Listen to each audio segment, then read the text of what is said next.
हाँ तो बच्चों, कैसे हैं आप सब। जैसा कि आप सभी को पता है, अपना एक्सरसाइज 8.2 चल रहा था। 8.2 के फर्स्ट के सभी पार्ट इससे पहले वाली वीडियोस में कंप्लीट कर चुके हैं। अगर आपने कंप्लीट नहीं किया हो तो उन्हें आप वहां से कंप्लीट कर सकते हैं। आज स्टार्ट करते हैं बच्चों क्वेश्चन नंबर सेकंड को, जिसके सभी पार्ट आप यहाँ देख सकते हैं। तो बारी बारी इन्हें सॉल्व करते हैं। तो देखिए, सबसे पहला पार्ट आपके पास क्या दे रखा है, 2 10 30 और 1 + 10 स्क्वायर 30। तो इसको अपन डिवाइड में लिख लेते हैं बच्चों। सबसे पहले 2 10 30, फिर इसकी डिवाइड में कौन है, तो इसके डिवाइड में है 1 + 10 स्क्वायर 30। चलो वैल्यू रखते हैं बच्चों।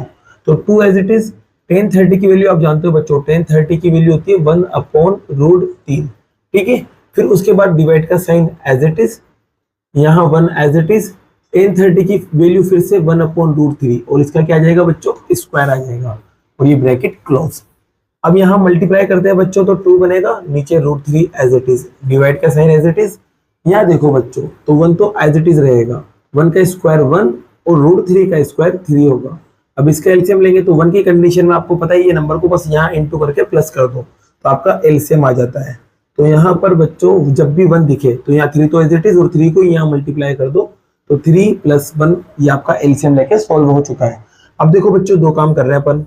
2/√3 तो एज इट इज, डिवाइड को बदल रहे हैं किसमें, मल्टीप्लाई में। जिससे मल्टीप्लाई में बदलते तो इसका रेसिप्रोकल होता है, तो 3 तो ऊपर चला जाएगा और ये दोनों प्लस होके बनेगा 4, वो नीचे आ जाएगा। 2 से 4 कट जाता है बच्चों कितनी बार, 2 बार। अब आपके पास बचा क्या है, तो आपके पास बचा है 3/में यहाँ पर 2 और यहाँ पर √3, तो 2√3 बचा रहेगा। अब बच्चों आपको पता है कि √3 को अगर 2 बार इंटू करते तो 3 आता है। इसका मतलब ये है कि √3 को अगर 2 बार इंटू करें तो 3 आता है। ऐसा क्यों कह रहा हूं मैं बच्चों, क्योंकि नीचे रूट आ रहा है। रूट को हटाने के लिए रेशनलाइज भी करते हैं, लेकिन मैं आपको ट्रिक बता रहा हूं तो आप डायरेक्ट कर सकते हो। 2 बार √3 को अपन क्या लिख सकते हैं, 3। तो 3 को अगर उल्टा देखें तो अपन 2 बार √3 भी तो लिख सकते हैं। तो यहाँ जो 3 है ना, इसको मैं 2 बार √3 लिख दूंगा बेटा, और नीचे क्या चल रहा है, 2√3। √3 से √3 कट गया, बचा क्या रह गया बच्चों, √3/2। अब √3/2 ऑप्शन में तो नहीं दिख रहा है, तो अब देखेंगे कि यार ये वैल्यू किसकी होती है। तो आप कहोगे सर sin 60 की वैल्यू √3/2 होती है, बाकी किसी की भी वैल्यू नहीं होती। तो ऑप्शन ए वाला करेक्ट हो जाएगा। अब ऑप्शन ए वाला करेक्ट होने के बाद बेटा, जब आप क्वेश्चन नंबर फर्स्ट को देखोगे और क्वेश्चन नंबर 4 को देखोगे तो दोनों ही तो सेम है। इसमें क्या है, यहाँ पे प्लस आ रहा है, यहाँ माइनस आ रहा है, तो इसी में करेक्शन करते हैं इसके लिए। तो यहाँ बस माइनस लगा देंगे, यहाँ पर भी क्या लगा देंगे, माइनस, और यहाँ पर भी क्या लगा देंगे, माइनस, और यहाँ भी क्या लगा देंगे बच्चों, माइनस। अब देखो ये माइनस होगा तो यहाँ से बस चेंज हो जाएगा थोड़ा सा आपके पास, और यहाँ से क्या चेंज होगा देखते हैं। इसका रेसिप्रोकल करेंगे तो 3 ऊपर, और ये माइनस होने के बाद बचेगा 2, वो नीचे चल जाएगा, 2 से 2 कट जाएगा। ऊपर क्या बचा रहेगा बच्चों, 3, नीचे बचा रहेगा √3। 3 को आप फिर से क्या लिखोगे, √3 × √3 और अपॉन में √3। 3 से 3 कट गया, आपके पास बचा रहेगा √3। तो चौथे वाले क्वेश्चन में √3 फिर से नहीं दिख रहा है। तो अब √3 किसकी वैल्यू होती है, cos 60 की नहीं होती, sin 60 की भी नहीं होती, लेकिन हाँ tan 60 की वैल्यू क्या होती है, √3 होती है। इसी के साथ आपका क्वेश्चन नंबर 4 भी कंप्लीट हुआ। बाकी के 2 क्वेश्चन है, इन्हें भी लेते हैं।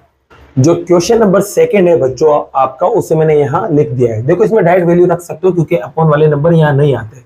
tan 45 की वैल्यू होती है 1, इसका स्क्वायर कर देना, यहाँ 1 as it is plus as it is.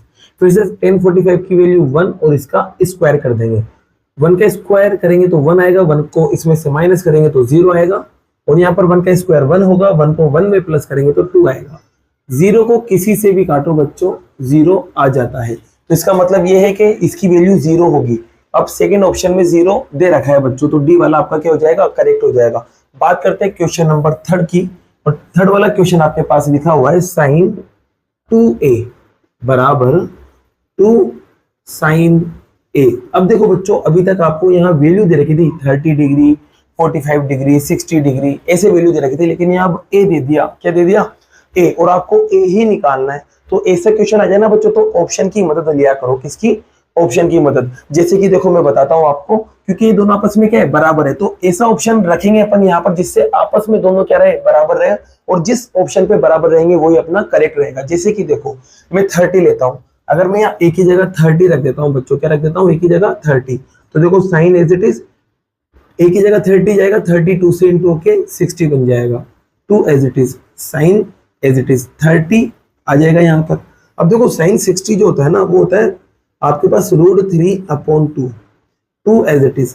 Sign 30 जो होता है वो होता है 1/2, ये 2 से 2 कट जाएगा, यहाँ बच रहेगा √3/2 और यहाँ बच रहेगा 1। क्या ये दोनों बराबर हैं? आप होगे सर बराबर नहीं है, तो मतलब ऑप्शन बी वाला करेक्ट नहीं हो सकता। तो ऐसे ही अपन ऑप्शन ए वाला रख के देखते हैं, मतलब एक ही जगह क्या रख के देखते हैं बच्चों, 0 डिग्री।